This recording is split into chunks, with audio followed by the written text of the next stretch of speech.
ছয়টি বিষয়ে সতর্ক না হলে কঠিন বিপদ। এক, মরা মানুষের আত্মা আপনার সামনে ঘুরে বেড়াচ্ছে।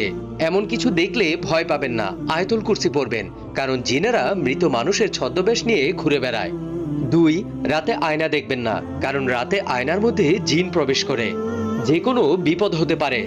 তিন, যদি রাতে আপনি মিষ্টি জাতীয় কোনো কিছু খান, পিঠা অথবা মিষ্টি, তাহলে বিড়াল অথবা সাপ যদি আপনার সামনে পড়ে তাদেরকে কিছু একটা অংশ দিন, কারণ জিন বিড়াল এবং সাপের রূপ ধারণ করতে পারে। নাম্বার চার, যদি রাতের বেলায় রাস্তা ভুলে যান, অর্থাৎ আপনার বাড়ির রাস্তা চিনতে পারছেন না, তাহলে আজান দিন, সব ঠিক হয়ে যাবে। নাম্বার পাঁচ, রাতের বেলায় চিত হয়ে ঘুমাবেন না।